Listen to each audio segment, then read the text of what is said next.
Uh, well. I have some news. I'm only going to be streaming for about 2 hours today as opposed to my previous 4-hour streams because those are just not sustainable anymore.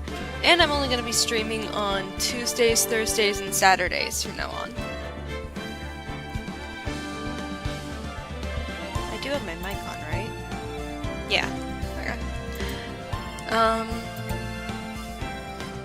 Well,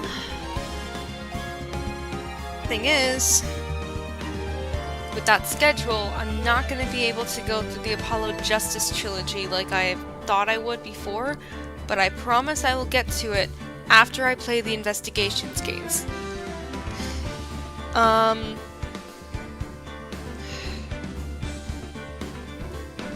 That means I won't be able to play Spirit of Justice blind, but I was planning on playing it by myself anyway, so I guess that's fine.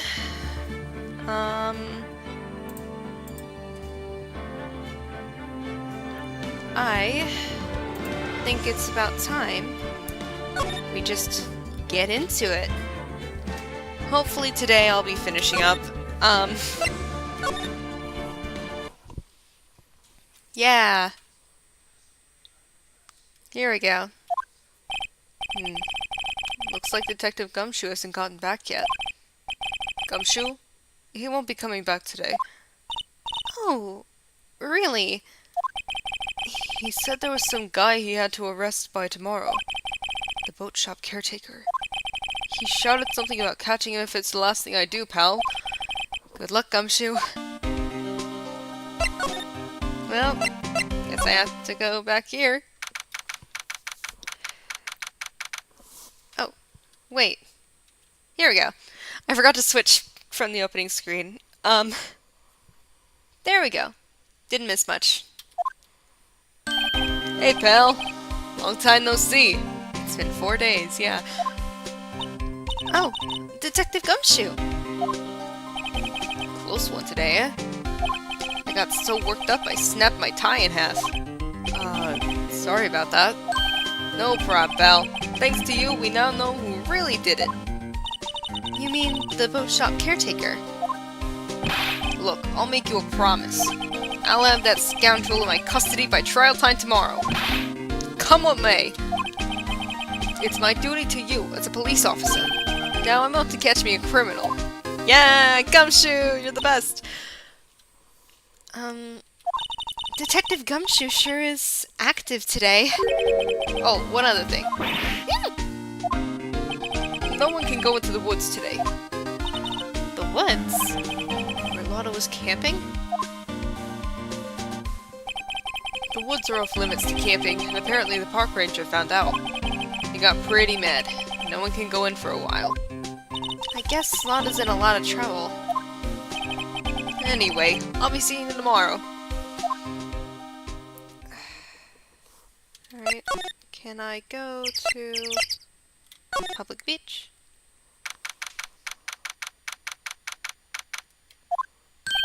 Huh? The steel ice sword is missing. Ice sword? Looks like the hot dog stand is closed too.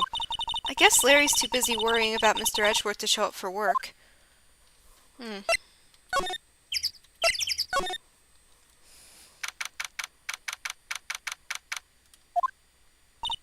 That old caretaker got away. Yep. I never imagined he might be the real murderer.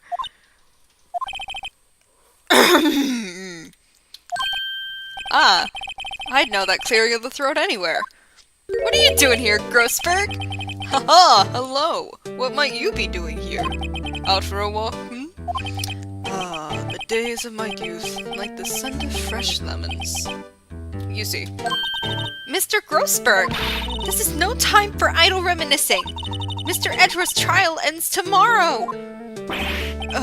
That is true, yes. But from what I saw of today's trial, Edgeworth should be fine, right? Well, I'm not so sure about that. Oh, what do you mean by that? Well, I'm not sure. find anything out, come by my office at once.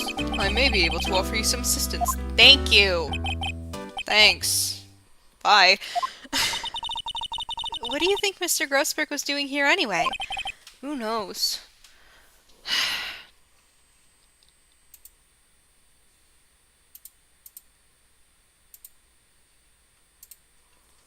I don't. Let's see. Polly? Polly. Nobody's home.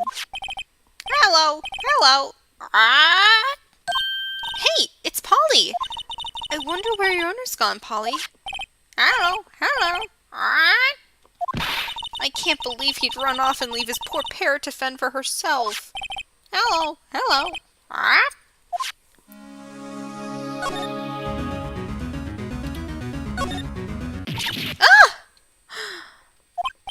What's wrong? Huh? Oh, never mind. What? Tell me. Just when I saw the TV, I remembered. They're showing a Pink Princess special this week. Oh. See? That's why I didn't want to tell you. That reminds me, Nick. Polly here knows the number to the safe, right? Yeah, that's right. Polly, what's the number to the safe? 1228. Let's open it, Nick. Come on. I'm sure there isn't any money in there. Aw. But hey, he keeps it locked, right? So there must be something of value in there. I'm not so sure. Okay, Nick, let's see what's in there. I guess there might be a clue or two. The only thing in here is a letter. A letter? Aw, boring. There's no name or signature on this thing. It's handwritten in very precise, clear letters. Get your revenge on Miles Edgeworth! Edgeworth! Nick? Why would Mr. Edgeworth's name be on here? How should I know? I'm going to read the whole thing. Get your revenge on Miles Edgeworth. It also says this is your last chance. Now is the time to get revenge on the two men who ruined your life. The rest of the letter goes on to describe the murder plot in detail. How to kill Robert Hammond and frame Edgeworth. Calling Edgeworth out to the lake, getting on the boat, firing twice. This is exactly what I figured out today in court. It's all here. In perfect detail.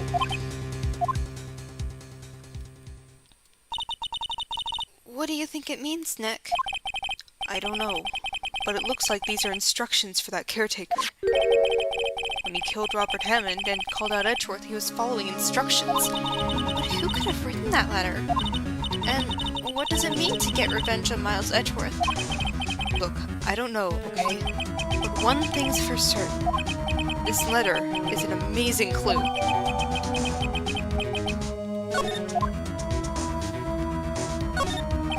There's nothing left in the safe. I wonder why the caretaker didn't take the letter with him. He left in a hurry, right? I don't think he even came back here after the trial. Yummy food! Everything's cold. Looks like he didn't turn his heater on. I guess he hasn't been back here since the trial. Maybe I should take care of Polly, Nick? You probably shouldn't just kidnap her. The police know about her anyway. I'm sure they'll do something. Well, okay. Sorry, Polly. He says I can't take you. Great, now the bird's going to hate me.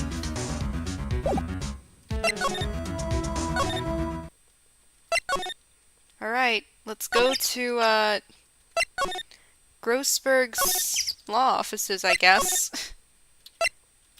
'Cause that's where he said to go. One day left, Nick. Yeah, I know. Well, no time to waste. Let's get going. But first, examine Charlie. Hey, Grossberg, we found something. He's out. Again. When does he work, anyway? No, don't be harsh. Guess we'll have to come back later. Criminal affairs?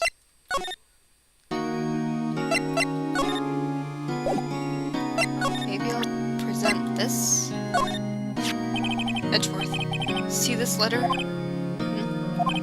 This came out of the safe in the shack where that boat rental caretaker lives. I see. Revenge on me? Who is that old guy anyway? I don't know. Could he be an innocent defendant you got declared guilty or something? Nice, Wright. But I don't remember that old man. Not at all. So he was following this letter then? Which means there was someone else behind it. Now is the time to get revenge on the 2 men who ruined your life. 2 men? Meaning myself and Robert Hammond? It also says this is your last chance. Last chance? Wait, maybe he's talking about the statute of limitations on the DL6 incident. Wait, that old man. What is it? Do you know who he is? Yogi. Could he be Yogi? Yogi? The suspect in the DL6 incident, the one who was found innocent. Yanni Yogi was a court bailiff at the time. We just happened to be in that elevator together 15 years ago. Backstory, woo!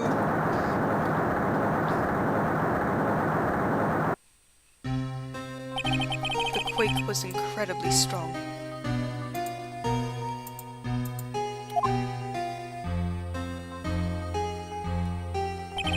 Before I knew it, everything was dark. We were there for so long it felt like forever. The air thinned and the darkness closed in on us in that little box. We became unsettled. Ow! I can't breathe! Quiet, I said quiet. You're not making this any easier. I want to get out. Help! Help us out! Don't shout, you'll just use up more oxygen. Look at little Miles. That's all I remember. When I came to, I was in a hospital bed staring up at the ceiling. In court, Yanni Yogi's mental condition was called into question. They claimed the oxygen deprivation and stress had caused temporary insanity. In the end, the claim passed the court and Yogi was found innocent. Huh. But isn't that strange? This letter tells him to get revenge on Edgeworth. Why would he want to take revenge on you? Right. Yeah? There's something that's been troubling me these last few days. I didn't know whether or not I should tell you. You mean the nightmare? It's a nightmare I've had. A memory of a crime that I committed. A crime you committed? A memory of a murder.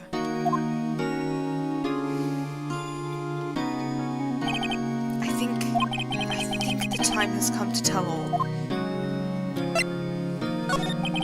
For the last 15 years, I've had the same dream almost every night. I wake up in a fearful sweat every time. What kind of dream? It's a dream about my father's killing in the dark. Help! I can't breathe! Quiet. I said quiet. You're not making this any easier. I want to get out. Help! Help us! Get us out! Don't shout. You'll just use up more oxygen. I can't breathe! You're using up my air! What? Stop breathing my air! I'll stop you! What are you... Stop breathing my air! No. Father! He's attacking Father! Then I see the pistol lying by my feet. I don't know if it was evidence from that day in court or the bailiffs. In a daze I picked up the pistol. Get away! Get away from my father! Maybe some tea? Tea? Yes, please. Actual cup of tea? Yeah. Oh, you're going out. I gotta go get a chai for Sarah. No, I'm good, aside from that. Ah! Thanks, Mom. And with that scream, I wake. It's a bone-chilling scream. A scream that has rung in my ears for the past 15 years. But that's just a dream, right? Right? That thought is the only thing that has kept me sane for the last 15 years. But what if I'm wrong? What if it's real? They say that sometimes people shut up memories in self-defense. Maybe it was I who killed my father. What? What? If you think about it this way, if you think about it that way, this letter makes sense. Get your revenge on Miles Edgeworth. Think about it. Yogi was really innocent. That's why he wanted revenge against me. Wait, Edgeworth, you mean... It was me. I was the true criminal of DL6. I shot my father. This is bad. What are we going to do, Nick? What can we do? I don't know. I don't think there is anything we can do. Like it or not. If there's someone else who knows a lot about the DL6 incident, maybe. There is, Nick! There is someone else who knows about DL6.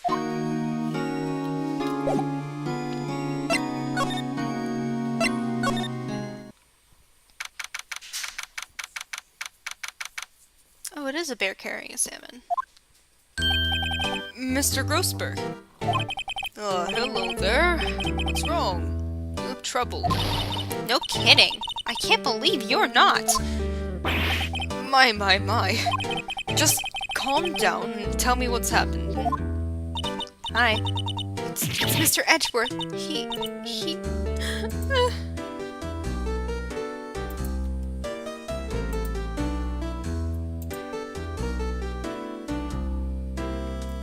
Sorry,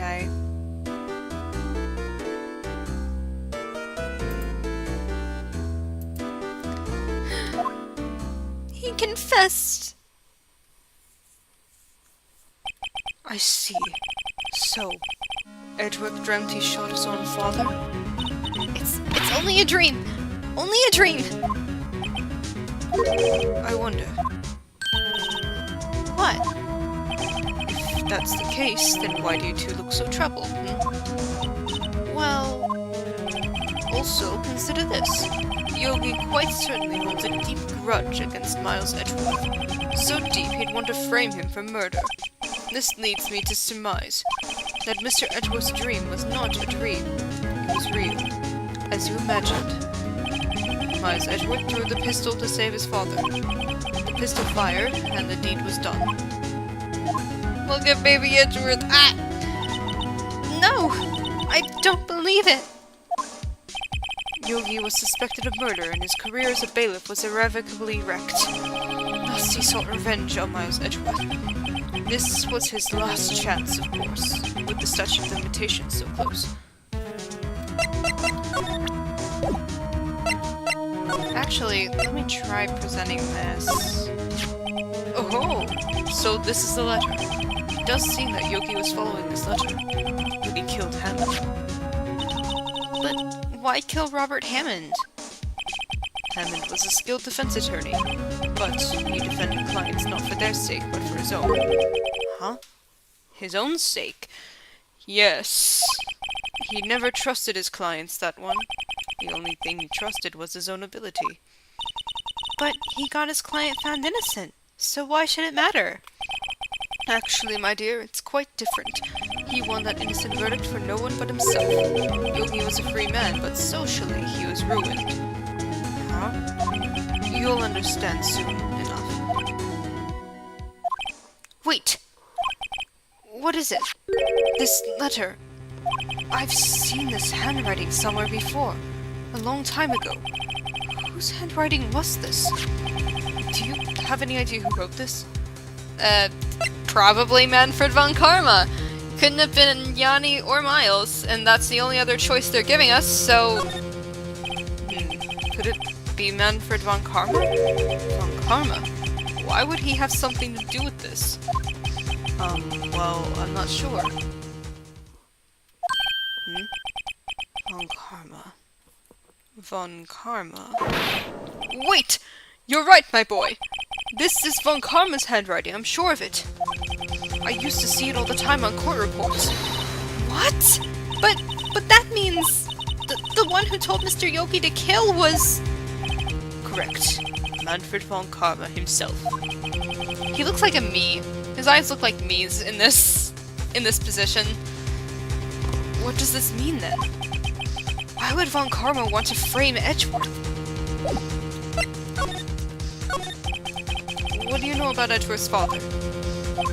He was a defense attorney without peer. It sounds trite, but it's true. Well, he may have had one peer, now that I think about it. Your mentor, Mia Fey. My sister?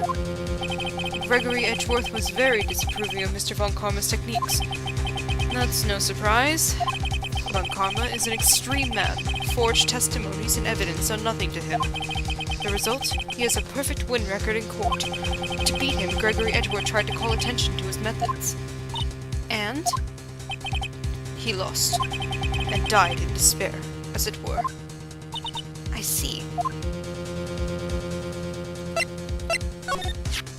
If it truly was Von Karma who wrote this letter, then he would know the truth. He would know that Miles Edgeworth had accidentally killed his own father. He'll say as much tomorrow in court, I should think. He'll press the point until the court finds Miles Edgeworth guilty.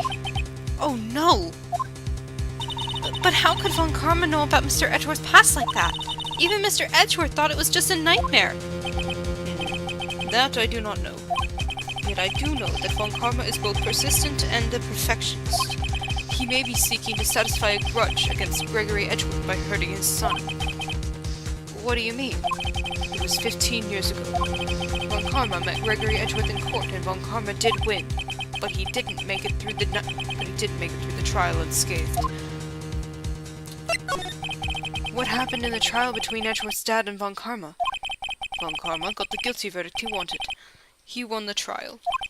But Gregory Edgeworth accused Von Karma of faulty evidence.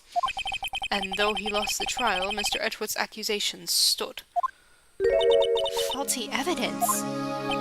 It was the only penalty Von Karma has ever received in his career as a prosecutor. Gregory Edgeworth dealt a blow to his perfect trial record. Wow. That's petty. It must have been quite a shock for Von Karma.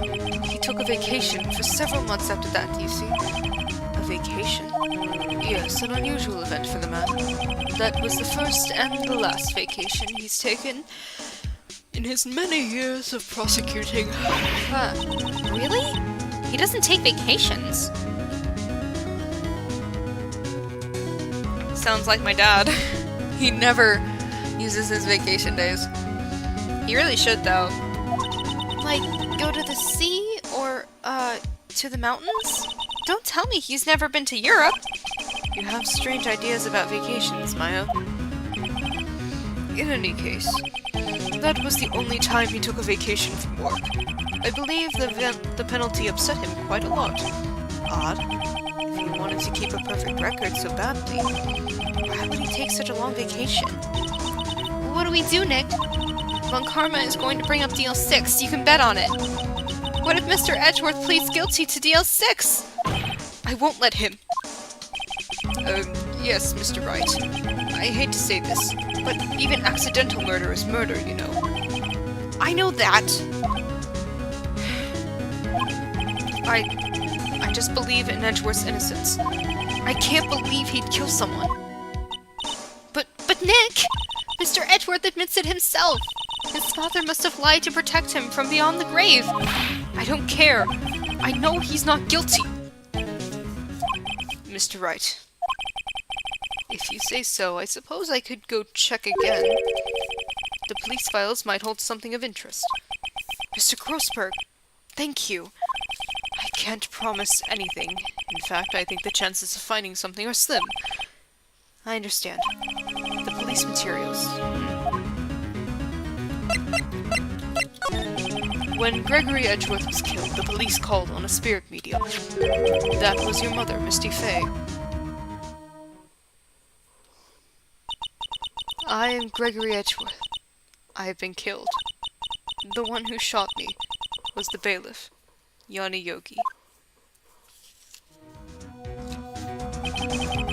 Yet Yogi was found innocent. That's when my mother left us. Everyone called her a fraud. That's right. Everyone thought she was, you see. Yet, now that I think about it, it seems the one who lied was Gregory Edgeworth's ghost. Gregory Edgeworth must have known who shot him. I don't believe it. So you're saying he falsified his testimony? That Edgeworth's dad lied to protect his son? It's only a possibility, mind you, but a possibility nonetheless.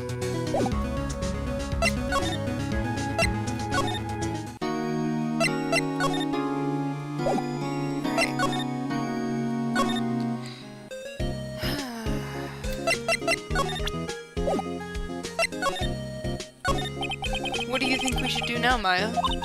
You would know best, Nick. Just do what you do. That should work. Well, had any good ideas? This is all tied to the DL6 incident. We'd better find out as much as we can about that murder before tomorrow. Something that happened back then has a hold on Edgeworth and won't let go. I think we're supposed to go to the Criminal Affairs Department next. Hey, Gumshoe! Can you let us into the evidence room, please? There's hardly anyone here. Everyone must be out looking for the old guy, Yogi. Ah, it's you. I don't think Gumshoe will be coming back today. He's staying out late looking for someone. Sounds like Detective Gumshoe is pounding the pavement for real. We were wondering if we could check out the records room again? Well, now I can't have just anyone wandering around in there. But I guess Mr. Von Karma is in there now anyway. You can go in as long as he's there. Von Karma? Yes, he just arrived actually. Von Karma's in the records room. Nick! Let's hurry! Von Karma, what are you doing in here? Dusty as always. We were only here just yesterday. I'm sure they just haven't had time to clean.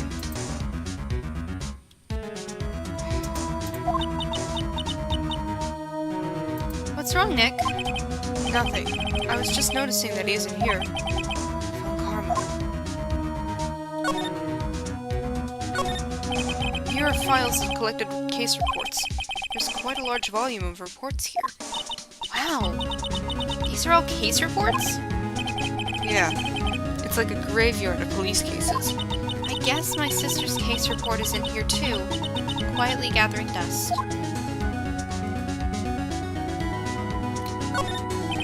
There are shelves stuffed with case files in the back of the room too. Forgotten cases rotting away for eternity. Nick, let's get what we need and get out of here. All this dust is getting to me.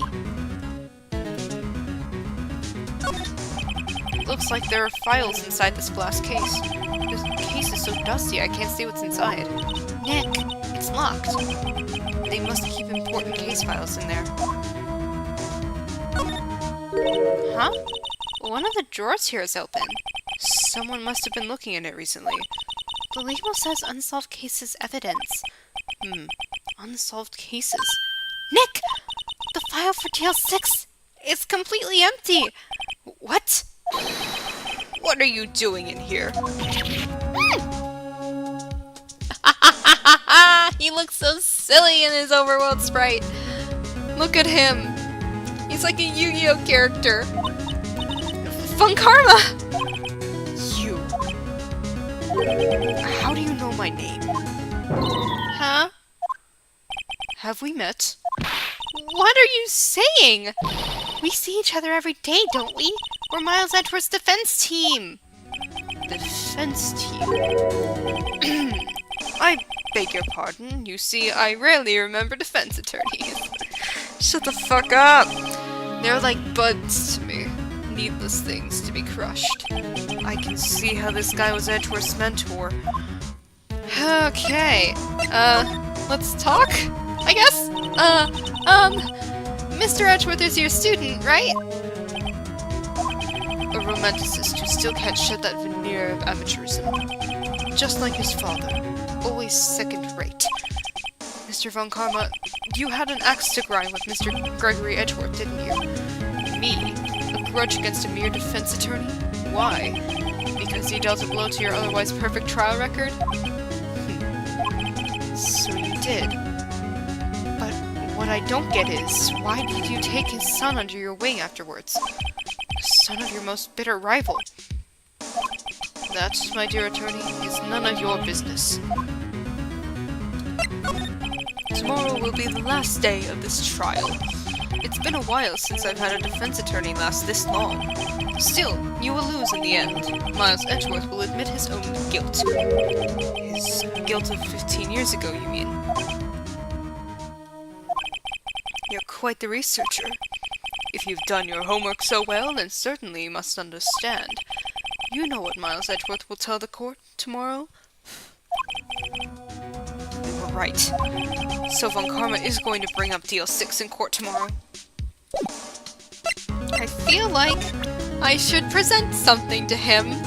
I don't think this is a good idea, but I know I need to progress the story. I'll just present this. Fool. You think I, a prosecutor, would give you, a defense attorney, information? Ugh. Creep.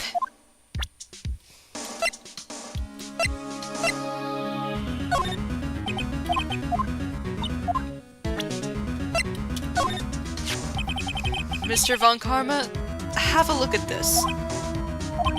This was you, wasn't it? You instructed Yanni Yogi to commit murder. Yanni Yogi. How many years has it been since I heard that name? Since I've heard him called by that name. He's a fool. I told him to burn it after he read it. So you admit it? You wrote Mr. Yogi this letter? Yes, my dear defense attorney. Thank you for taking the trouble to bring it to me. You've saved me from a lot of needless hassle. What? Nick! What is that thing? This is so silly! A stun gun. For self-defense. Usually. It's a fucking taser! Indeed. 600,000 volts will course through your body like a dog touching an electric fence. 600,000. I don't think that's safe. Oh, don't worry. People don't die from it. Usually. Now, give me the letter. No! No! Whoa! What are you? Nick, run! Ah! Ah! Ah! Maya! Out of my way!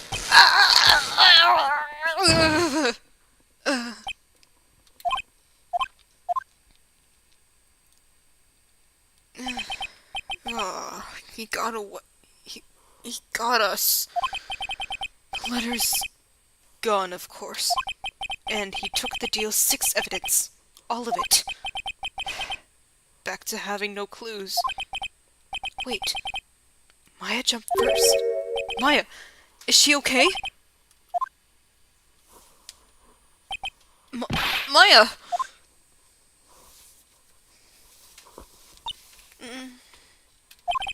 Maya, open your eyes. Maya! The letter. Did he take it? Huh? Oh, yeah. Are you okay? I couldn't stop him. I jumped as fast as I could, but one shot from that thing knocked me out cold. I'm useless. I'm no good as a lawyer or a medium. I can't even call my sister. Not even now when we need her the most. I wish I hadn't woken up at all. Maya?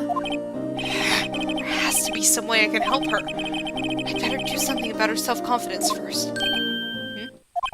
Maya, she's holding something. What is that? A bullet? DL6 incident, evidence number 7, taken from the heart of Gregory Edgeworth. I remember. Von Karma was holding this when Maya jumped him. Hey, hey! I'll prove it to you, Maya. You're most definitely not useless. I'll prove it to you in court tomorrow. And here, I think, is a perfect place to take a 5-minute break. Just 5 minutes. 5 minutes, and then we can get back to everything. Alright.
Hi, everyone.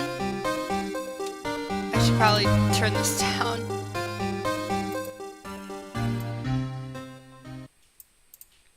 Alright. Yeah. Hopefully everything goes hunky-dory in the trial. Yeah. Anyway. I'm gonna save.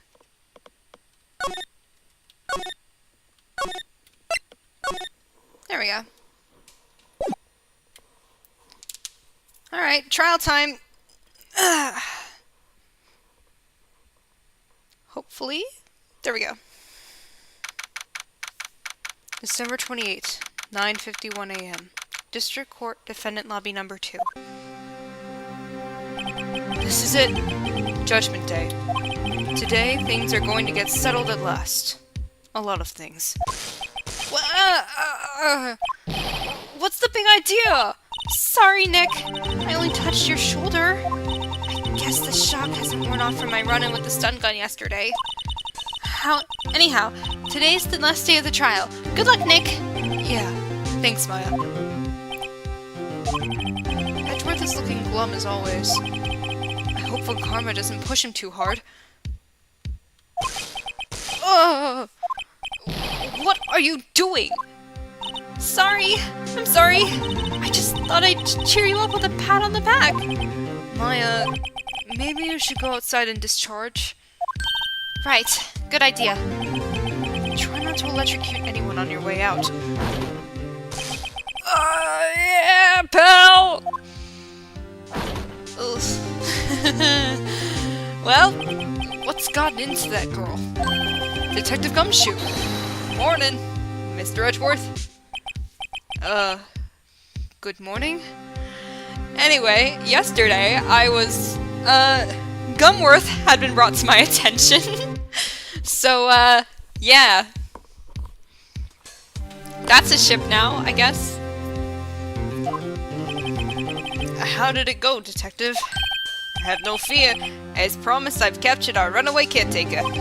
I just brought him in. Took all night, pal. Thanks, Detective Gumshoe. You must be tired. Actually, after that shock I got on the way in, I feel pretty good. Yogi says he's forgotten his own name. But that has to be a lie. Why would he want revenge on Edgeworth if he couldn't remember his past? He does remember. And I'm going to prove it.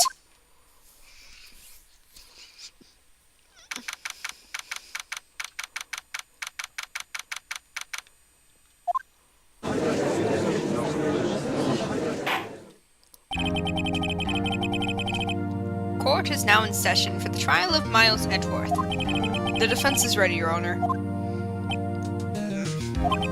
The prosecution is ready. Right. Very well. We have reached the final day of our proceedings in this trial. I ask that the prosecution submit decisive evidence. Understood. Come on, don't be awed and silenced by every little thing he says. Very well, Mr. Von Karma. Your opening statement. Right. Thanks to Detective Gumshoe's efforts, the boat rental shop caretaker has been arrested. In yesterday's trial, the defense asserted that the caretaker was the murderer. However, the caretaker has yet to confirm this. I would like to ask the defense to cross-examine him as much as necessary. Very well. Please bring the witness into the courtroom. Hi, Yogi. Ladies and gentlemen of the court, I believe you all remember our witness. He lives in the boat rental shop on the lake from where he witnessed the incident. In addition, he has currently lost memory of his name and identity. Witness, why did you run away yesterday? The witness was not running away, as he will now testify. I see. Very well, please begin your testimony.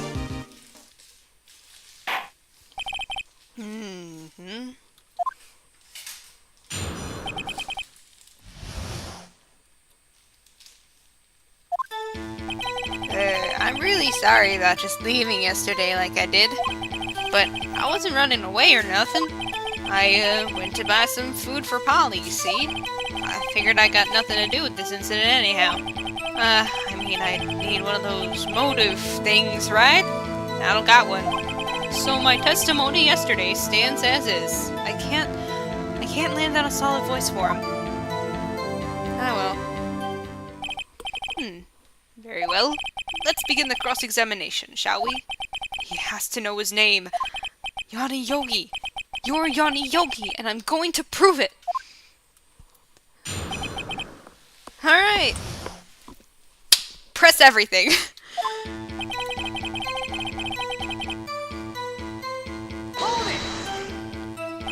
I'd call what you did running away and not just leaving. You heard Larry's testimony and realized you were in danger. I hate you, Von Karma. Now, Mr. Wright, there's no need to rush to conclusions. As I said, the witness was not running away. Listen to the testimony. He sure seems relaxed. In fact, they both do. Von Karma and Yanni Yogi.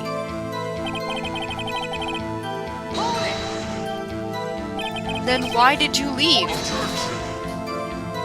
He's just about to say why. Is it so hard for you to just quietly listen when someone is talking? If I sat quietly, Edgeworth would be guilty in 3 minutes.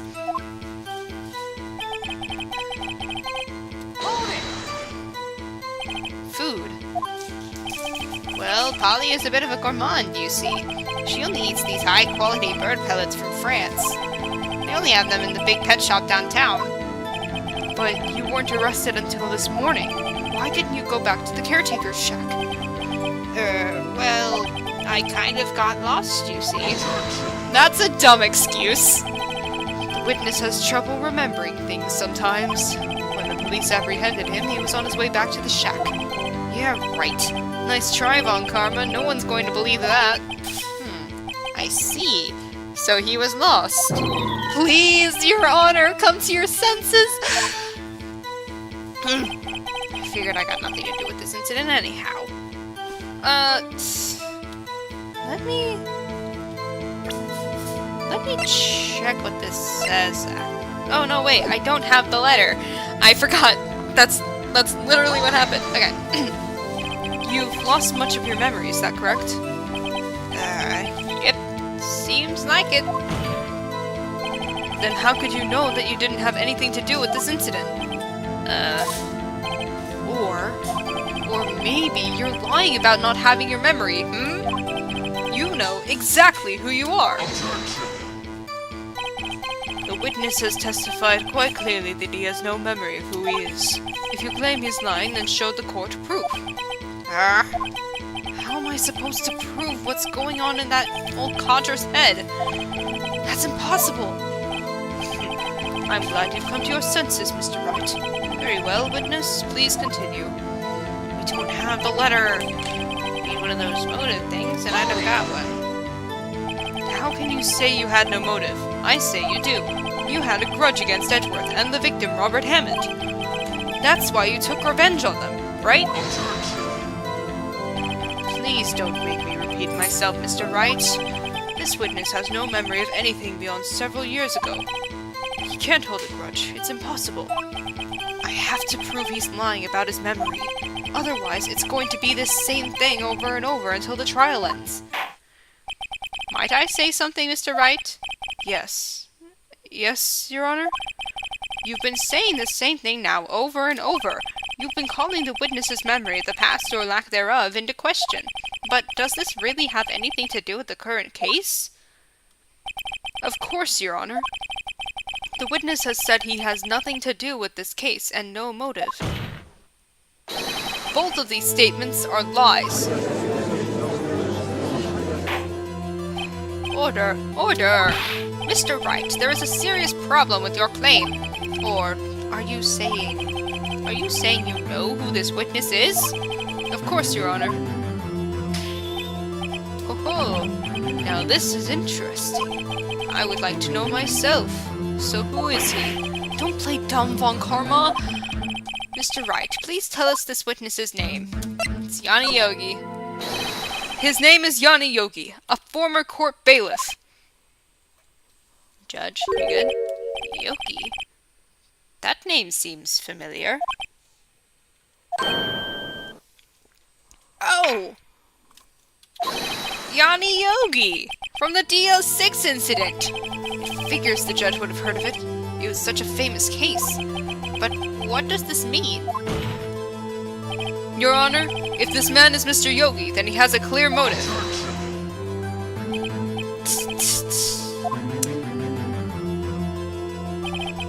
Jumping to conclusions again, Mr. Wright. This man, this witness, is Yanni Yogi. Fascinating. However, how do you propose to prove this to the court? This is a court of law, as you may recall. You need proof. And allow me to repeat once more that the witness has lost his memory. This is it. I have to do this now. If I can't prove he's Yogi right here, right now, then I've got nowhere else to go. Nick! How are you going to prove it? How can you prove that he's Yanni Yogi? It's okay. It's actually quite simple. Your Honor, please take this man's fingerprints. Then we'll compare them to the fingerprints on file for Yanni Yogi 15 years ago. I see. That makes sense. Huh? I'm so very, very sorry, Mr. Wright. Why? The witness has no fingerprints. What the fuck? What? What? No fingerprints? You see, before I worked as a caretaker, I worked at a chemical plant. Burn my fingers working with this stuff. Yep. What? Yogi, you sneak. You burned your fingerprints off to hide your past. Well, if the witness has no fingerprints, I guess we will not be able to prove his identity. You're just in time. No. Well, what will you do, Mr. Wright? It seems that the case has been decided, no? No! I know what happened! I know everything! I just can't prove it! But no, I can't let it end like this. I can't lose! There has to be another way! There is no one who can testify as to who this witness is. No one. Nick, what are we going to do? I didn't even consider that he might have erased his fingerprints. What do I do? Well, Mr. Wright, perhaps you'd like to cross-examine his parrot for a little comic relief, hmm? You know, Von Karma, I think I'll take you up on your offer. Yeah, very funny. You're a sore winner, Von Karma. Wait a second. Cross-examine his parrot? What is it, Nick? No, you're not going to. Your Honor, the defense would like to take Mr. Von Karma up on his proposal. Take Mr. Von Karma up? On my proposal. Exactly, Your Honor. I would like to cross-examine the witness's pet parrot. Phoenix, I know this is just the beginning of your career, but come on! You can't be doing crazy shit like this now. I mean, he just did, but like, come on, dude.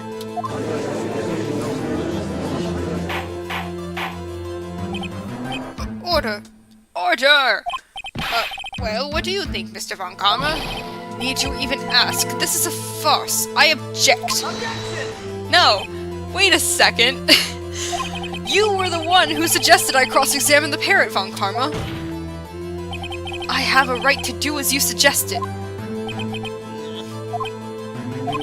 Well, if you're so desperate, then please, be my guest. Of course, should you go through with this, and nothing comes of it, then I hope you're ready for the consequences. Nick, this is crazy! Well, you still want to go through with your little game? Yes, I'm doing it! Let the parrot take the stand!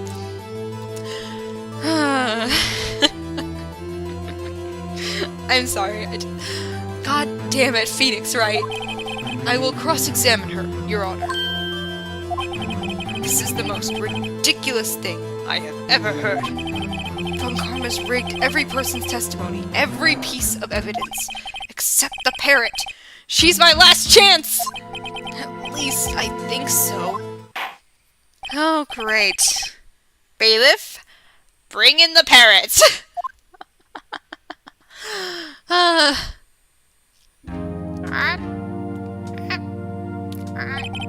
That's quite a bird. Please tell us your name. Name! The witness is ignoring me. It must hurt to be ignored by a bird. Very well, witness. Who is your owner? Please, testify for us. Do I press everything? I'm gonna press everything. Hello? Hello? Ah? You're a wonderful witness. Certainly the most concise testimony we had so far. Very well, begin your cross-examination. Right. What are you going to do, Nick? I don't know. What do we do, Maya? Cross-examine time. Time to cross-examine a parrot. Hello? Hello? Witness, you can't just say hello and expect us to get anywhere. I want you to testify. Maya, you talk to her. Right. What do I say? Maybe I should get her to say her name? Polly! Polly! What's your name? Polly! Howdy! Hi. Mr. Wright, I think we've established that this parrot is named Polly. Does this have anything to do with her owner's identity? Of course it does. Yes, it does. Huh. Fascinating. You claim that the parrot's name will prove her owner's identity. Then show us this proof. Nick, don't you think you're taking the bluffing a little too far? Listen, we're not here to answer the question of who is the caretaker. We're here to prove that he is Yanni Yogi. All we have to do is tie the name Polly to Yogi. Your Honor, the proof that the parrot's name reveals the caretaker's identity is...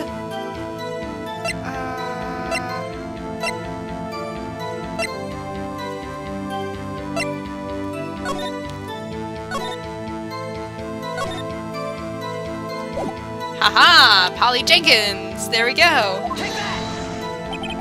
The DL6 case file. That's quite a large file you have there. Which page is this proof on, then? Show us, or stop wasting our time. Very well. Mr. Wright, please show us the page. Where in this file is the information connected to this parrot's name? It's on the suspect data page. This page has all the information about Yanni Yogi. Right after he was arrested, his fiancée committed suicide, see? Indeed, it does say that, yes. What was his fiancée's name? Polly Jenkins. Polly! Exactly, Your Honor. He wanted to remember the name of his fiancée who had committed suicide. That's why he named his parrot after her. I see. I guess that is possible. A mere coincidence, that's all. My granddaughter has a dog she calls Phoenix. Well, Mr. Phoenix Wright, does this make you my granddaughter's fiancé? She's only 7 years old. Indeed. Alone it is a little weak for evidence in a murder trial. We would need some other corroborating evidence. Where am I going to find that? Nick, we're getting closer. One more. If we can just get one more piece of evidence. Right. But what? Very well, witness. You may continue.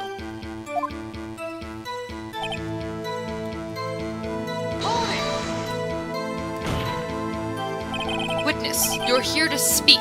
You must speak to me. Frankly, I can't believe that you're speaking to the parrot. Well, I guess we should try to get some information out of her. We need to show the judge that her owner is Mr. Yogi. Hello. Hello. Witness, you can't just say hello and expect us to get anywhere. I want you to testify. Maya, you talk to her. Right. What do I say? What's this? Which one do I want to do first? What's the safe number? Maybe I'll get her to say the number of that safe. Huh? The safe? Why? Let's just try to get her to say anything, okay? Polly, what was the number on to the safe in the shack? 1228. 1228. Huh? My, what a reckless parrot. Well, Mr. Wright, you aren't claiming that this number has something to do with the caretaker. Actually, it does. Actually, it does. That's why I had her say it. Ridiculous. How can the number to a safe tell us who the caretaker is? Show us your proof. What could possibly link this number to the caretaker's true identity? It's the DL6 case file again. Take that! The DL6 case file? What is this obsession you have with that case? Mr. Wright, where in this file is something relating to that safe number? Case summary. It's on the case summary page. The case summary. Specifically, the date on which the DL6 incident occurred. The date of the incident? December 28th? Why, that's today's date. 15 years ago. And the number on that safe is 1228. Ah! He used the date of the DL6 incident as the number for his safe, Your Honor. That's how important that date was to him. I see. Certainly is an interesting coincidence. People often do set their secret numbers to dates. Objection! They're secret numbers!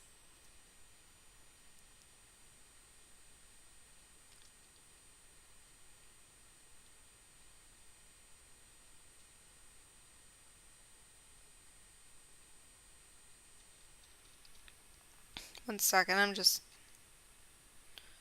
pinning a chat message. There we go. This is not tangible proof. I set my ATM card's number to 0001 because I'm number 1. This has nothing to do with a date. Nothing. That's enough. I think we've reached a conclusion here. This is a mere coincidence, that's all. True, that is a possibility. However, two coincidences at the same time seems more like a pattern to me. What are you saying?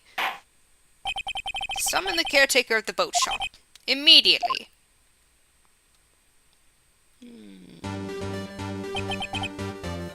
Witness? Tell us your name. Objection! Wait.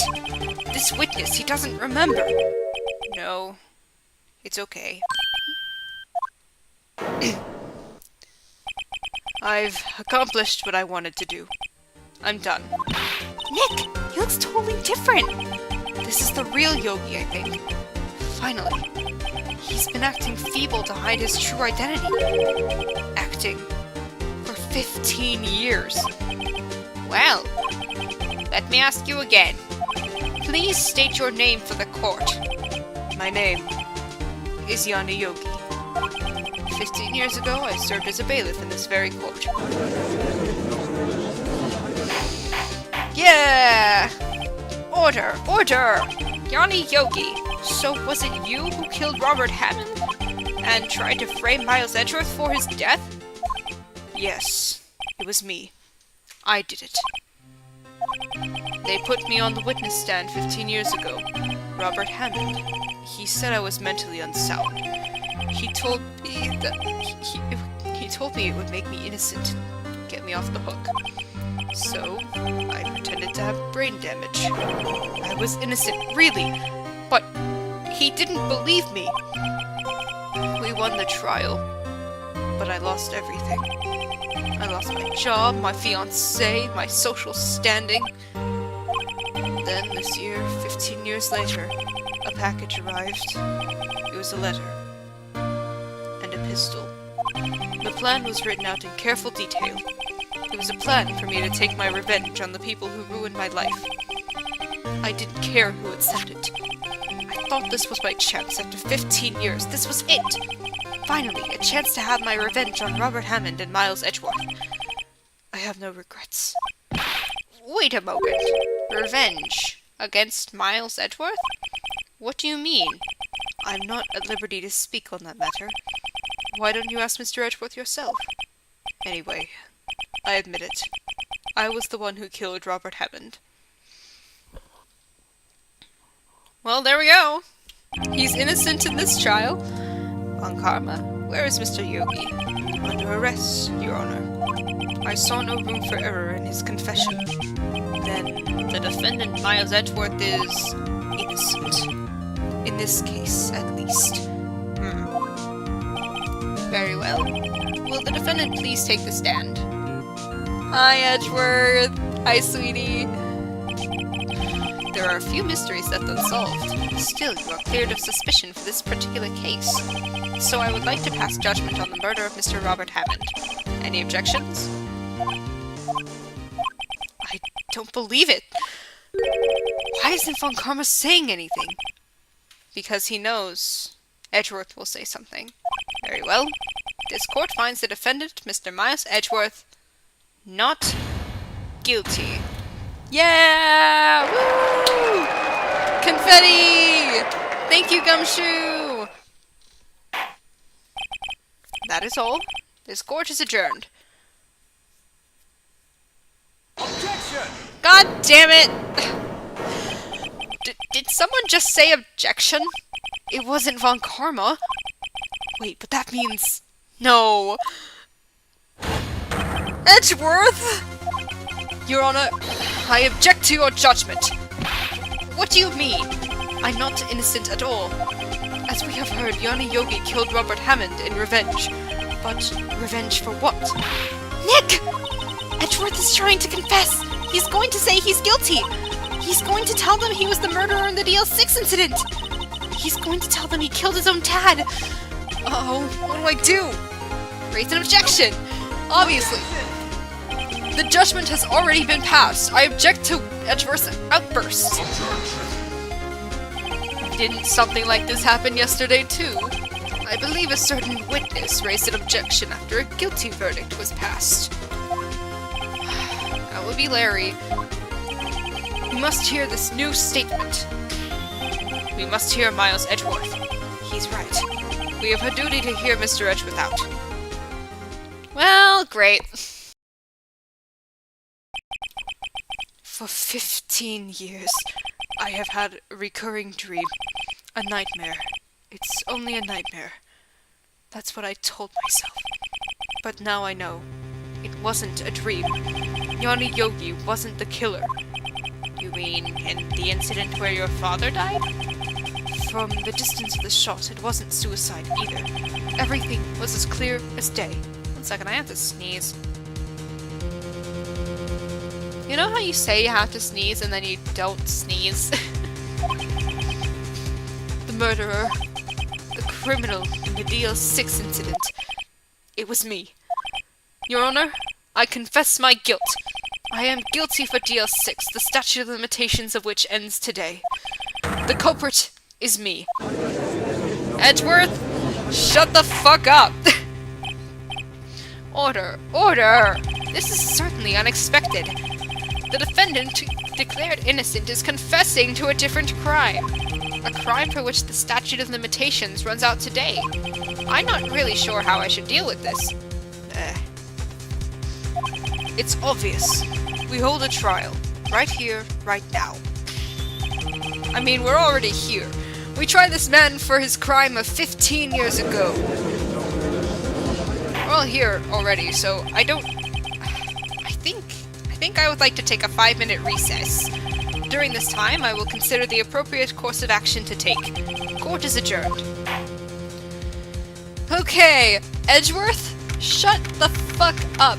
Come on, dude. Defendant lobby number 2. I'm sorry, Wright. I've just wasted all of your effort. Mr. Edgeworth, I just don't believe it, sir. I mean, you kill your dad? I didn't want to believe it myself, detective. But it's the truth. I deserve to be punished. Murder is murder, no matter what the circumstances. This is crazy! Just crazy! Huh? Nick? What are you doing? Huh? Oh, I was just reading through the court record once more. I'm getting my case ready. Your case? For what? Huh? Isn't it obvious?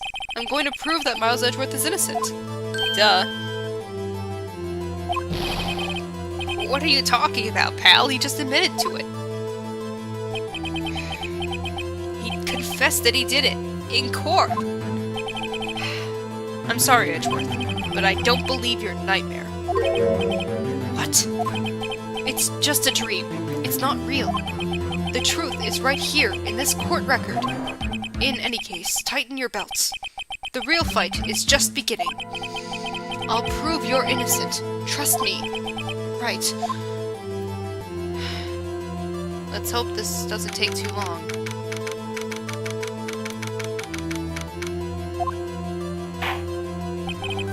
Now then, I would like to resume our trial. Judge, Miles Edgeworth has admitted his own guilt. He has confessed his crime.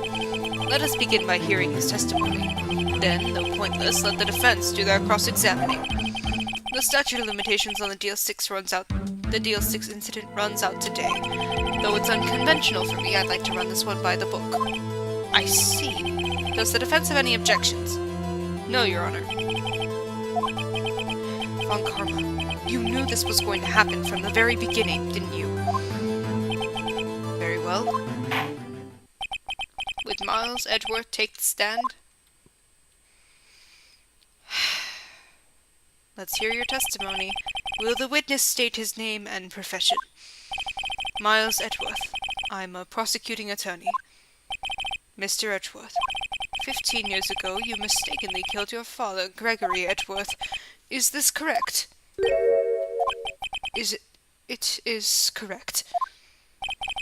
Then testify about this matter to the court. When Edgeworth was telling me about his dream yesterday, I noticed something. One detail didn't quite fit.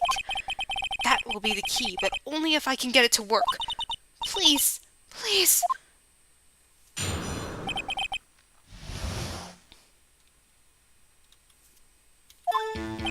That day, I had gone to the courtroom to observe one of my father's trials. As we went to leave, an earthquake struck, trapping us in the elevator.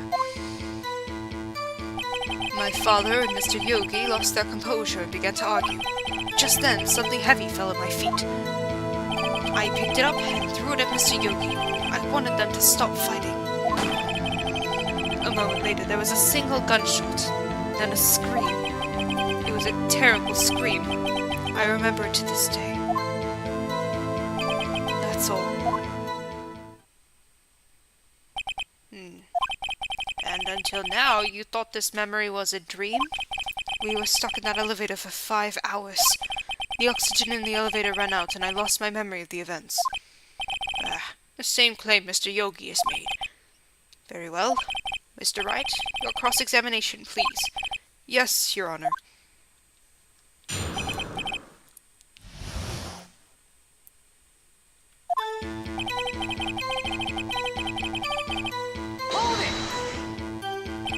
What was the trial your father was involved in on that day?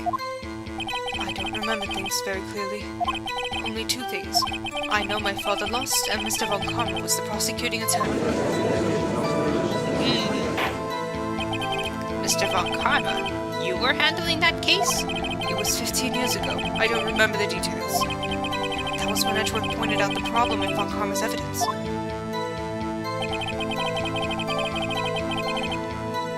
What's this? What did you do then? I was a 9-year-old boy at the time. What could I do? I was scared, trembling in the corner. But then... just then, something heavy fell at my feet. What was it? A pistol. I assume it was the bailiff, Yanni Yogi's. The safety must have come off when it fell from his holster. And you picked it up. What happened next? Picked it up, threw it at Mr. Yogi. Wanted them to stop fighting. Did you know it was a pistol when you threw it? I think I knew. I knew it was dangerous. But the air was getting so thick, I panicked.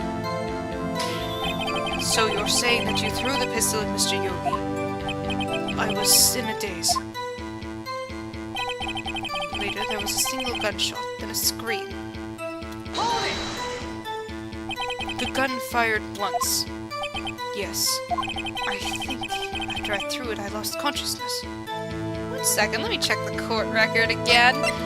Let's check the DL6 incident file. The murder weapon was fired twice. Since then, they've echoed in my head every day. That gunshot and that horrible scream. The scream. 1 second.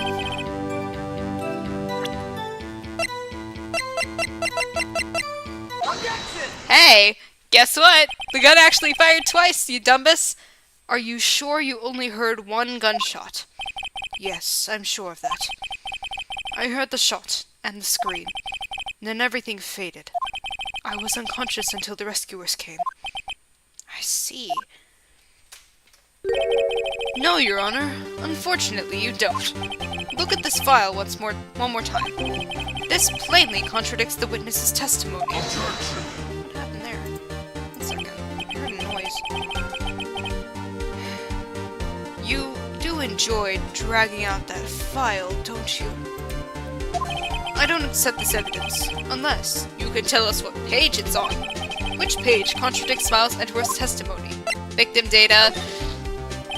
look at the victim data in this file. It says it quite plainly. The murder weapon was fired twice. Miles Edgeworth only heard one gunshot, yet the murder weapon was fired twice. The first shot was the accidental firing when the pistol was thrown. So, who fired the remaining shot?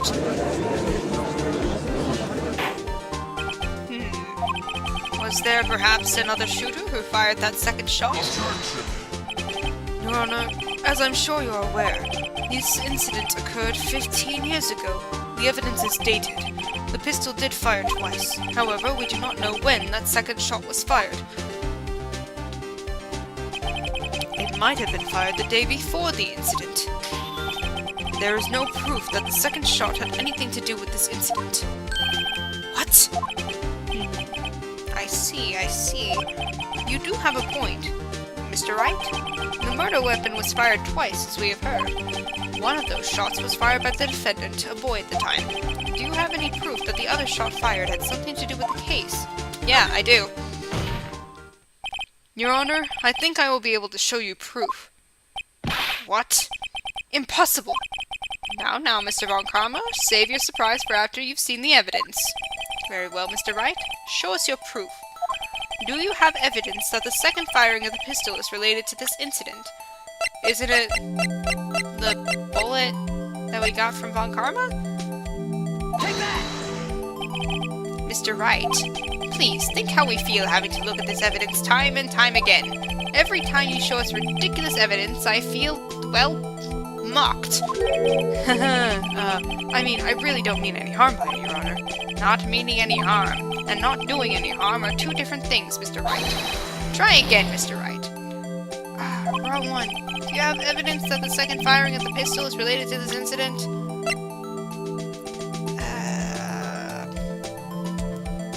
One second. I honestly don't remember.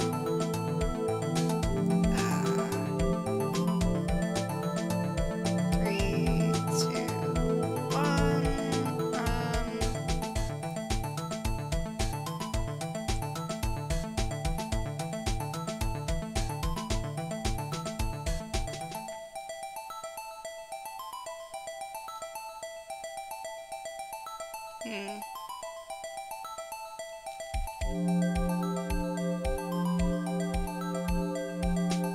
Oh, right. I forgot about that.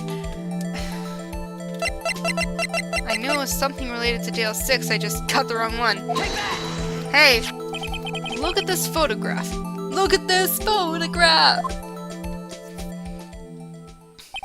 This is a photograph of the scene of the crime 15 years ago. I can see that the victim lying there is Gregory Edgeworth. handsome man. This proves the murder weapon was fired twice at the time of the incident. This photo proves it. So let me get this straight. This photo proves 2 shots were fired. Where? Your Honor, please get a clue. Show the judge the contradiction in the photo. Right here. Take that! As should be obvious, the contradiction is here. I see a bullet hole in the door. Your Honor, Gregory Edgeworth was killed by a shot from the pistol. Yet there is also a bullet hole in the elevator door. We also know that the murder weapon was fired twice. Thus, someone other than Edgeworth fired that second shot. Look at him standing there. He's just standing there. Order! Order! Mr. Wright, what are you driving at? It's simple, Your Honor.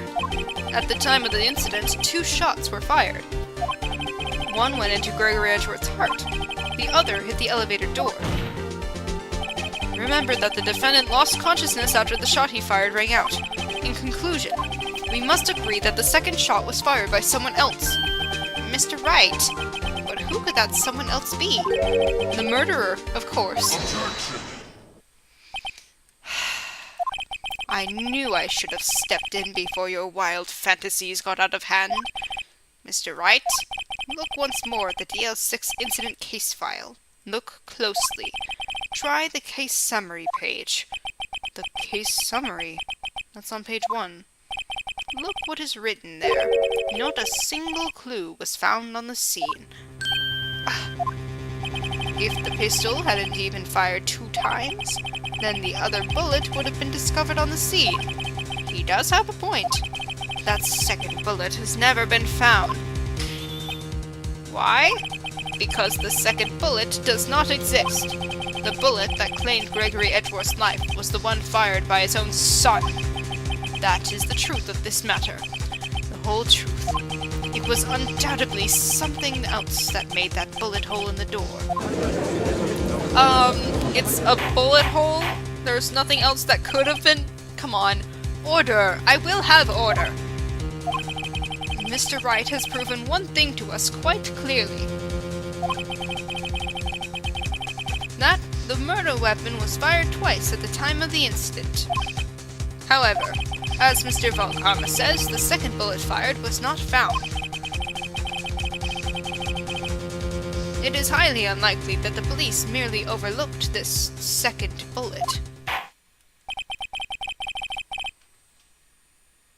So, all we have is the single bullet fired. I'm afraid I have to discount the defense's claim. I praise the judge for his wisdom in this matter. How did this happen? I don't believe that the second bullet didn't exist. Was I wrong? Have I been wrong about this whole incident? What are you doing, Nick?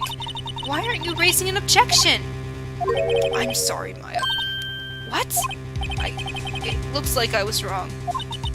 Nick? If the second bullet wasn't there, then all my conjectures are for nothing. No! But you said you'd do it, Nick! You said you'd get Edgeworth declared innocent! I'm sorry. It's just, when I saw the photograph, I thought that 2 shots had been fired. I was so certain of it. I thought I'd won. I thought there was another person, someone else who fired the killing shot. But now, I was wrong to think it could be that simple. This case has stood unsolved for 15 years. Nick! Well, it seems that we have finally cleared up this incident. Only 1 bullet was found at the scene of the crime. That shot was fired by Miles Edgeworth. Precisely. I would like to ask one thing of Miles Edgeworth before passing my verdict. Have you been paying attention to the trial so far? Yes, Your Honor. Do you have any objections? No. No, I do not.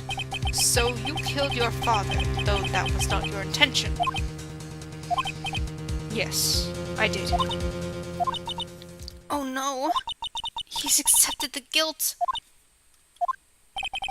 Very well. The statute of limitations on the murder of Gregory Edgeworth runs out today. Therefore, I must pronounce a verdict on the defendant today, right here. Right now. In Indeed.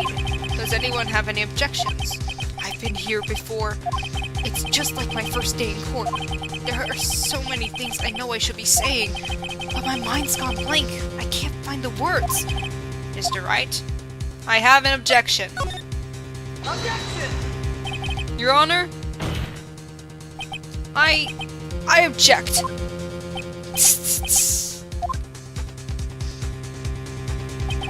Mr. Wright, on what grounds do you object, Oh. Nick? I don't know. His case is perfect. Oh no. It must exist. The second bullet.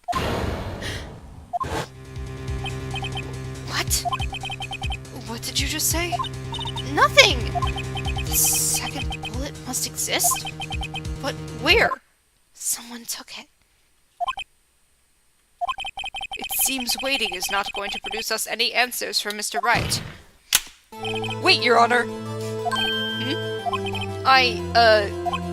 The second bullet! It existed! What? But we just heard proof that it did not exist. I realize that, Your Honor. I'm really grasping here. It's just someone took it from the scene of the crime. That's what happened. But who? The murderer! The murderer? Then tell us, just who is this murderer?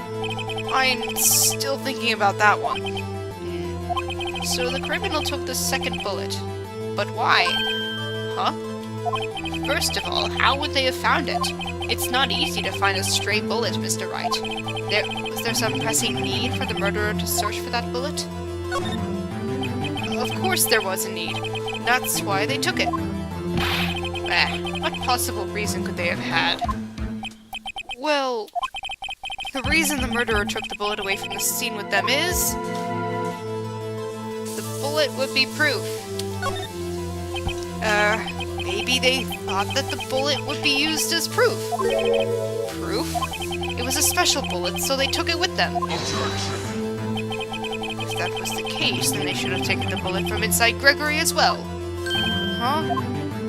Why would they only take one of the two shots fired? Oh, right. Mr. Wright, have you really thought this through? I'm going to have to penalize you. This isn't going so well. Was there some pressing need for the murderer to search for that bullet? Nope. Why would the murderer have spent the time to look for that stray bullet? I haven't got a clue. What's wrong, Mr. Wright?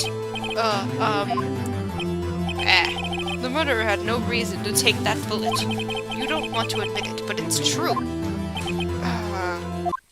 Had to take it. Had to take it? The murderer? What does that mean? You're thinking too normal. Think crazy! Don't think why the bullet was taken. Think why the bullet had to be taken. Okay, Mia! Thanks! Mr. Wright? Yes, Your Honor?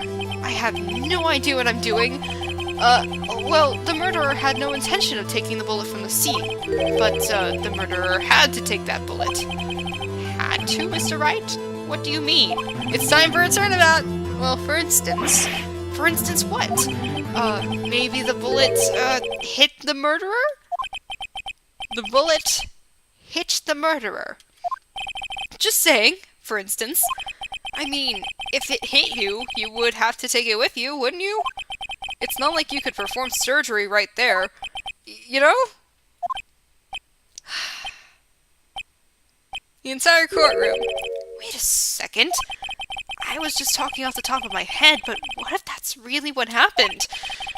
Let me get this straight. So at the time of the murderer themselves was shot, and they left with the second bullet still inside of them? Thus leaving only one bullet at the scene of the crime? Yes. I guess that's how it would work, yes. But there's a problem with that. The other two people rescued from that elevator, Miles Edgeworth and Yanni Yogi, were both unharmed. So that would mean the murderer came from outside, yes. Obviously. How's that they're using this here? The two men fight inside the elevator. Trying to stop them, the boy picks up the pistol at his feet and throws it. The pistol discharges, and the bullet goes through the elevator door and hits the murderer outside. The boy loses consciousness. Then the murderer opens the elevator door and sees the men inside.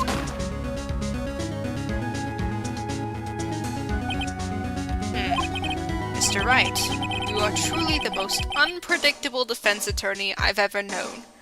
Oh, just wait! For 10 years from now, I can tell you're grasping, yet I cannot deny the possibility of what you say.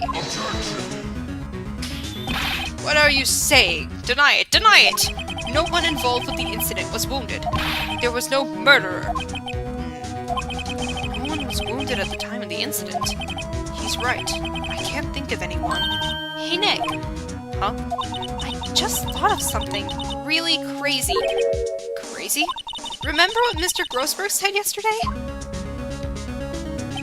Gregory Edgeworth dealt a blow to his perfect trial record. Wow. It must have been quite a shock for Von Karma. He took a vacation for several months after that, you see. Yes, an unusual event for the man. That was the first and the last vacation he's taken in his many years of prosecuting. What if Von Karma didn't take that vacation because of shock, but took it because he was injured? Which would mean... it could only mean one thing. He was the murderer in the DL6 incident! He was the man who shot Gregory Edgeworth! It was Von Karma! Oh man! Something wrong, Mr. Wright? You seem dazed. No, Your Honor. Well, you have indicated the possibility that the murderer came from outside. Can you give us the name of your suspect? Uh-oh. Should I come out and say it now? Say it now. Your Honor, there is a suspect. One lone suspect. Well, this is certainly interesting news. Very well, Mr. Wright. Who is your suspect? Oh, my hands are shaking. The what? Von Karma. Von Karma? His face, yes. You mean the Von Karma? The prosecutor? The one standing right over there? You don't object. I see no need. Why honor this ridiculous outburst with my objection? Because you took a vacation for several months starting the day after the incident, yet you pride yourself on a perfect record. Why would you take such a long vacation without any reason? So you're claiming that I took a vacation to heal my injury from the incident. Fascinating. Prove it. I would have needed surgery, no? Where did I go under the knife at, Mr. Wright? Bring the doctor that operated on me. Have him testify. Nick! Let's find out whose doctor is. It's no use. Edgeworth? I know Von Karma. Perhaps too well. He's perfect. He wouldn't leave clues. He probably didn't undergo surgery. That would leave a doctor as a witness. Hi. Nobody's that perfect. So what, Nick? Did Von Karma pull the bullet out by himself? That's insane. No, he couldn't have. You can't just pull bullets out of yourself. Wait, what does that mean? That bullet has to be somewhere, but where? Well, Mr. Wright, can you produce evidence to prove that I was shot? Alright, Von Karma, I'll prove it. And I'll even use evidence. I know how you like it so much. What? The evidence that proves Von Karma was shot is... I believe it's this. Take that! Yeah! Von Karma is perfect. He wouldn't risk surgery leaving an evidence trail. So then I ask, where is that bullet now? I think it unlikely that Von Karma performed surgery on himself.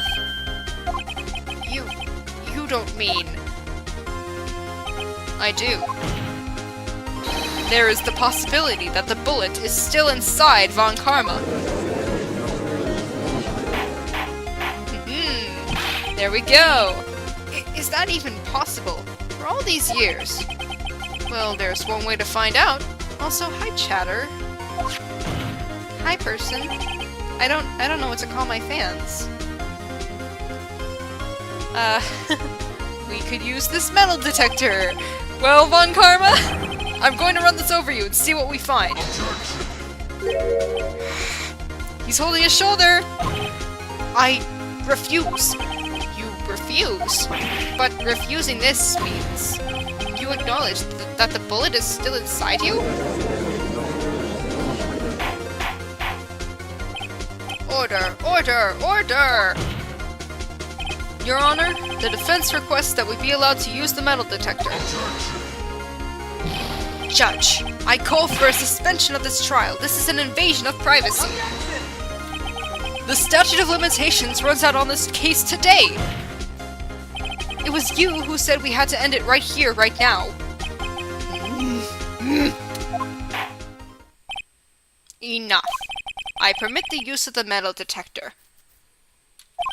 Mr. Von Karma, you will submit yourself to testing. Nick, what does this mean? I don't know, but we have to give it a shot. Imagine if they put a mini game in here where you had to run the metal detector over his shoulder. Oh, loud, loud, loud, loud. It reacted. Something's inside his right shoulder. The bullet. Yes! Mr. Von Karma. You. It was you. I was afraid this would happen, and so I remained silent. Indeed, there is a bullet in my shoulder. However, it has nothing to do with this incident. What? I was shot in the shoulder long before the DL6 incident. I claim that the bullet in my shoulder has no relation to DL6. Are you sure about that? Because we have a bullet that matches... But Von Karma, can you prove that? Prove? I have no obligation to prove anything. It is Mr. Wright who must prove something here, not I. Mr. Wright. Well, can you prove it? Can you prove that the bullet in Von Karma's shoulder was from DL6? Of course he can't. You don't have any of the DL6 evidence. That's because you took it out of the records room yesterday. Actually, with no proof, you cannot convict me of any crime. So sorry, Mr. Wright. No. I'm the one who's sorry, Mr. Von Karma. What? You were close. One day away from freedom. But you see, I have proof. What? Who would have thought you would dig your own grave trying to convict Edgeworth? I can link that bullet in your shoulder to the DL6 incident. And here's my final proof. I should probably just... My attorney's badge! That's... a bullet? Where did you get that? This is the bullet used in the DL6 incident. This was taken from the heart of the victim, Mr. Gregory Edgeworth.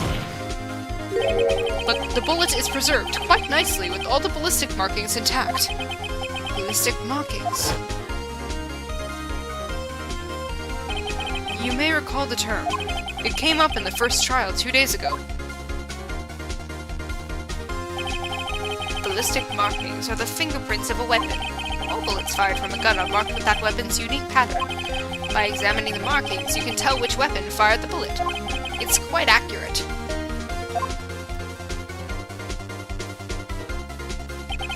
We have 2 bullets in our possession.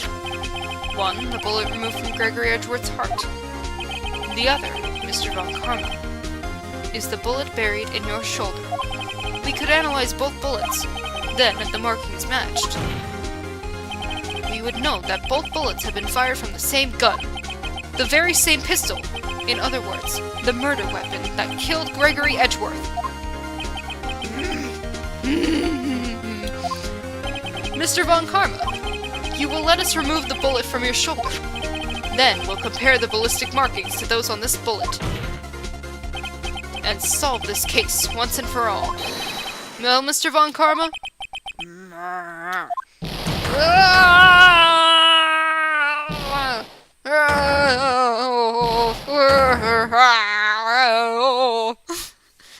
That was ridiculous.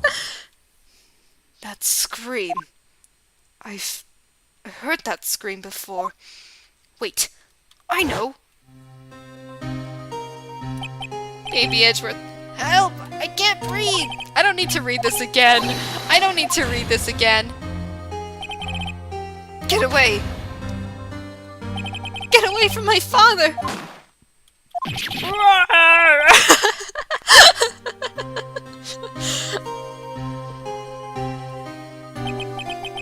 It's that scream I heard in the elevator 15 years ago. Von Karma, it was you who screamed. Oh, Mr. Von Karma. Edgeworth! Edgeworth! Only you would dare defy me! So, it was you. You and your father are my curse! Your father shamed me with a penalty on my record. And you left a scar on my shoulder that would never fade. I'll bury you! I'll bury you with my bare hands! Dead! Dead! Von Karma, calm the fuck down!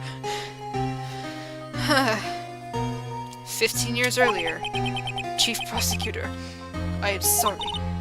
Von Karma, it's not like you to make this kind of error. I never would have thought that Edgeworth would be the one to catch you. I was careless. I'm sorry, but you will have to be penalized. I've covered for you in the past, but not this time.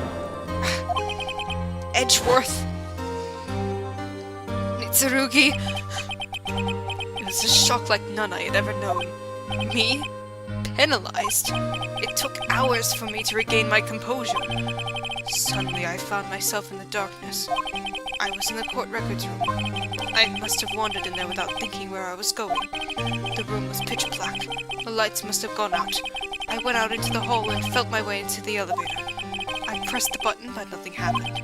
Then, there was a noise. I was in pain. A horrible, burning pain in my shoulder. Just then, the lights came back on. The elevator door opened before my eyes.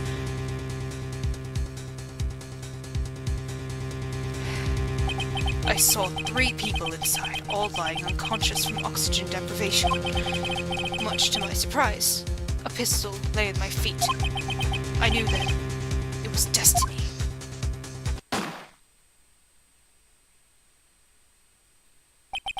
In his last moments, Gregory Edgeworth was still unconscious. He died, never knowing who had shot him. Later, he spoke through a medium, blaming Mr. Yogi. He was fooled. It was the perfect crime.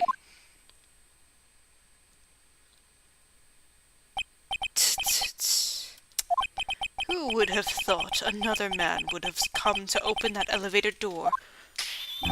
Judge. What? What are you doing? Do your job. Bring an end to this miserable charade. Now, end it.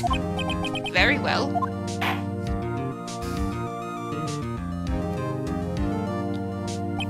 It appears that we have come a very long way to the end of this maze. 15 years later, Mr. Miles Edgeworth? Yes, Your Honor. You were innocent. You are innocent. As you said, it was all a nightmare. Yes, Your Honor. This court finds the defendant, Mr. Miles Edgeworth, not guilty! Woo! Thank you, Gumshoe, for the confetti.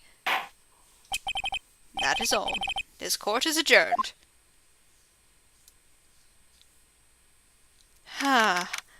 It's over! Finally! It's over!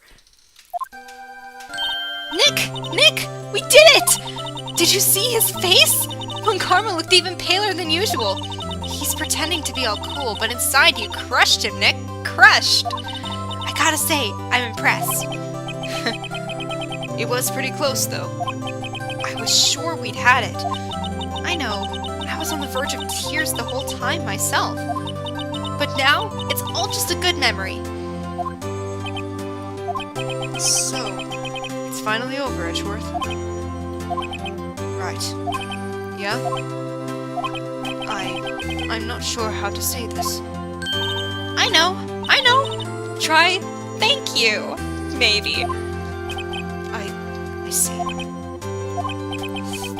Thank you, Wright. He's trying so hard. You're welcome. I think you could have done better than that. Sorry. I'm not good at this sort of thing. You got a lot to learn, Edgeworth. She's got you there. Whoa! Amazing, pal! You pulled through just like I thought you would. I'll never forget this. I owe you one, pal. And tonight, let's party. Dinner's on me. Yeah, my salary went down a bit this month. But who cares? See, Mr. Edgeworth, you should take a lesson from Detective Gumshoe. That's how you say thank you. I see. Whoa!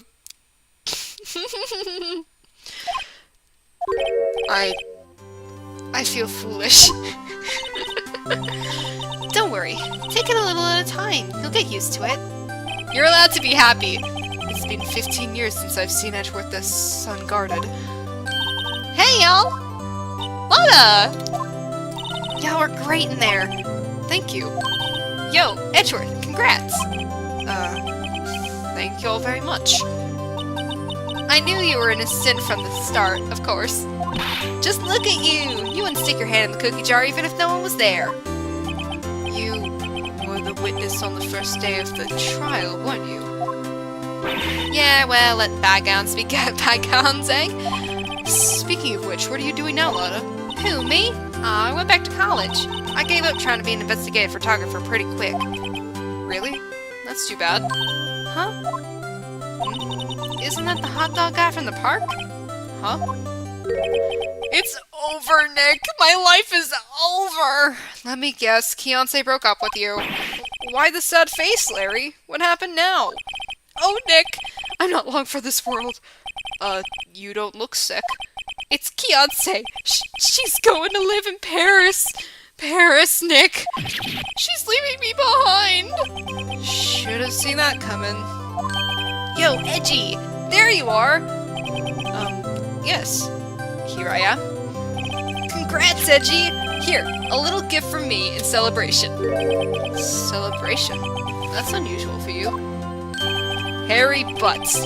You come along tonight too. My treat, pal. Huh? Thanks. I'm looking forward to it. Yo, Nick. That's the suit that questioned me. When he says treat, that's not police talk for prison food, right? Right? I think you'll be fine, Larry. Right. Yeah? What's up? That envelope that Larry gave me. It's got money in it. Well, yeah. That's not that strange. People give money away to celebrate sometimes. It's $38, right? Huh. What a weird amount. I mean, it's not a little, but it's not a lot either. $38 exactly. Nick! Wasn't that exactly the amount of lunch money that was stolen from Mr. Edgeworth in school? $38. No. No! Larry, it was you! What are you so surprised about, Wright? Huh? Larry was absent that day from school, right? But that doesn't automatically rule him out as a suspect. What? Think back to that day, 15 years ago. Larry took the day off, but he was bored, so he came into school anyway. I forgot about that! Then he saw the money lying there, and the rest is history. I never was good at history. Edgeworth, you didn't know, did you? I suspected. I just couldn't picture Larry protecting you like he did that day. Everyone else was saying you did it. The whole class was against you, remember? Yeah, too well. Right, you may not know this, but we used to have a saying back at school. When something smells, it's usually the butts. I know. Really, Wright. I'm surprised you didn't figure it out. Well, this sure is an unexpected turn of events, eh? Edgeworth... You should have told me. Now, Nick. It was 15 years ago. Don't you think the statute of limitations has run out, Mr. Edgeworth? I'd say so, yes. There you have it. Where does that leave me? I became a defense attorney because of what you two did! Well, you have always been something of an insufferable emotionalist. What does that mean? Yeah, and you get worked up too easily, too. Death! The death sentence for both of you! Man, if only I had known I'd have become a prosecutor. Can you imagine that alternate universe? The same goes for me, only the other way around. For the longest time, I thought that I might have killed my own father. I thought I might be a criminal. I became a prosecutor, in part to punish myself. If I had known the truth, I might have become a defense attorney after all. Edgeworth. Want to switch, right? Hey, y'all! Line up, I'll take a photo. Hey, photo time! Let's go! And after that, dinner on me! Yay! Detective Gumshoe took us out on the town that night.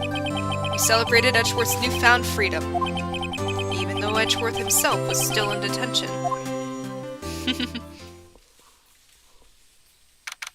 December 29, 5:02 a.m.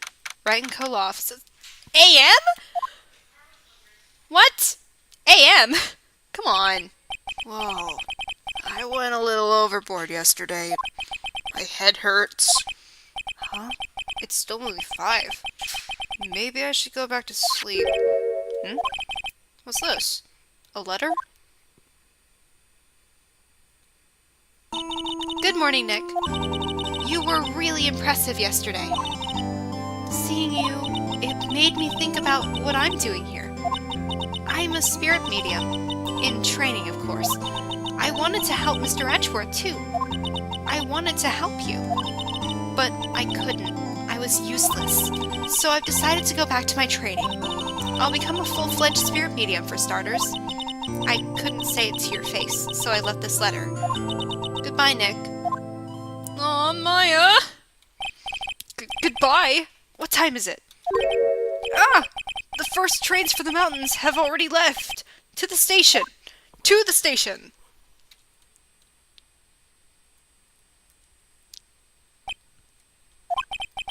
I guess I'm too late. Hey! Nick! Maya! So, You're leaving. yeah. It's hard being a spirit medium who can't talk to spirits. And I think you'll do fine without me, Nick. Be good, okay? Hold it! Wait.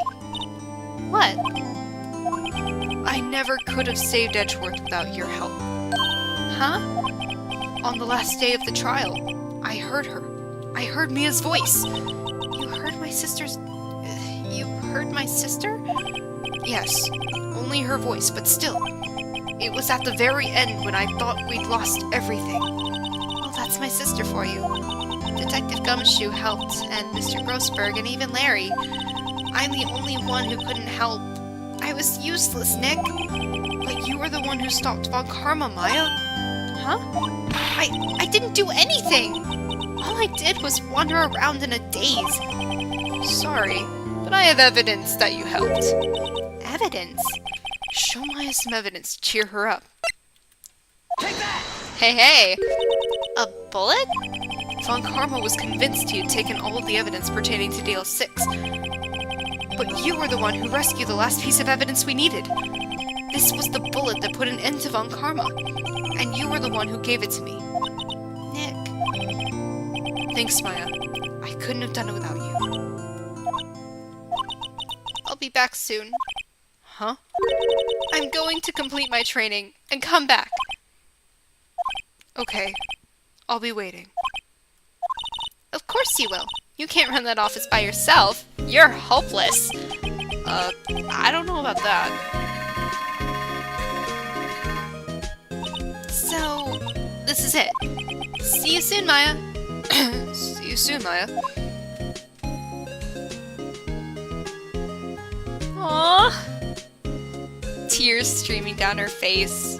Thanks, Nick. She's so cute. Maya. And so my story ends. Time to turn a new page. And say goodbye to the novice defense attorney that I once was. Now a new story begins. With the same old crazy cast of characters. And I am going to be reading the, Don't think you've graduated yet, amateur. Mr. Wright, perhaps you'd like to rethink that claim. Yes, Your Honor. Uh-oh, I got a bad feeling about this. Objection!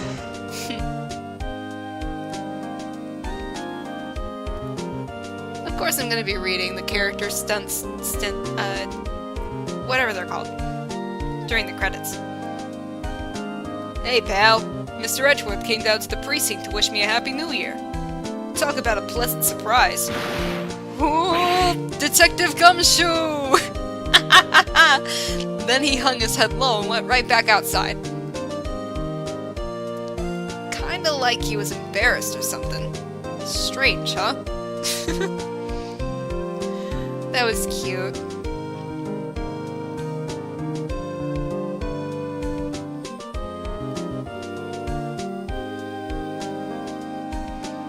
Huh? Nick? Nah, I haven't seen him lately. Who, me? I've been working in a cheese shop. That Missy's a nice lady, but she's not exactly what you call a cheap date. Huh? Oh, she's in Hawaii right now, yeah.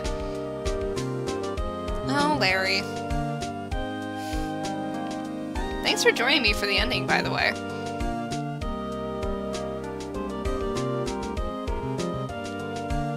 Who? Wright? Yeah, I remember him. I hear he's been busy lately. You know, not to ring my own bell, but I sort of taught him everything he knows. I'm sure he's grateful. I think that was Mia, actually. You were just his first opponent.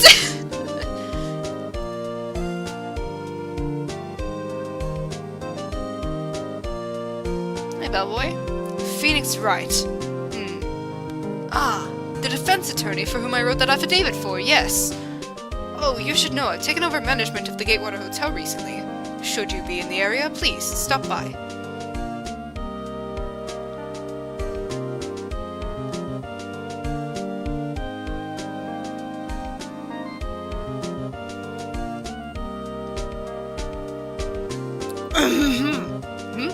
Oh, it's you. Phoenix Wright. Ah, yes, Mia's understudy, was he not? I wonder how he's doing. Haven't seen him of late. Ah, the days of my youth, like the scent of fresh lemon. You see. Wonder what that was originally. Thank you, Sugimori.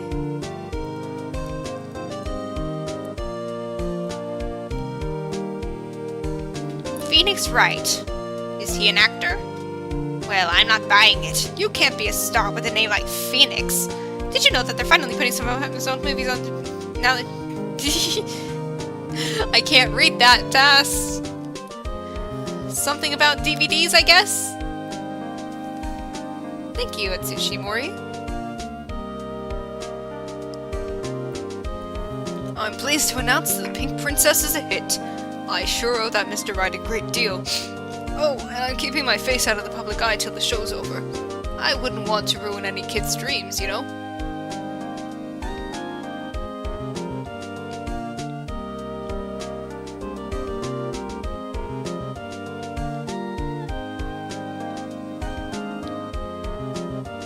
Hi, Penny. Oh, I got a letter from Maya the other day. It sounds like she caught a cold standing under a waterfall. I wanted to visit but didn't have time, so I sent her some Pink Princess trading cards. She says she can't buy them where she is. What kind of place is she living at anyway? She finally found a waterfall to stand under. Yay!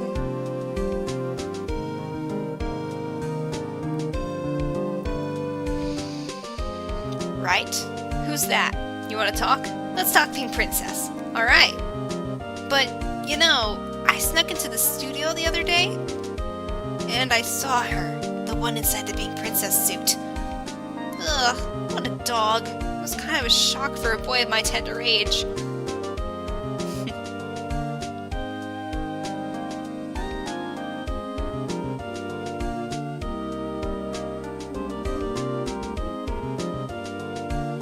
Yeah, I remember, right? That lawyer guy. Huh, me? I'm in training to become a paranormal photographer.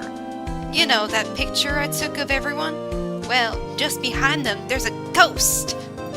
For real. Now that's talent. I'm gonna be famous. Aw. I wonder who that ghost is. I guess we'll see.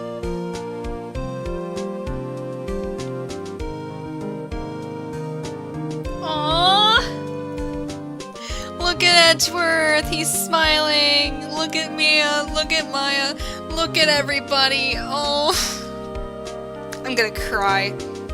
Anyway, on Saturday, wait, I will be starting a brand new episode, Rise from the Ashes.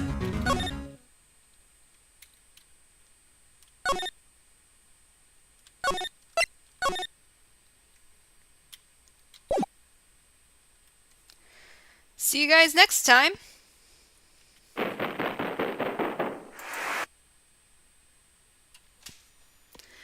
That's it for today. Thank you all so much for watching. I had a wonderful time finishing up this wonderful, wonderful case. Getting closure. I don't know. Alright. See you guys soon.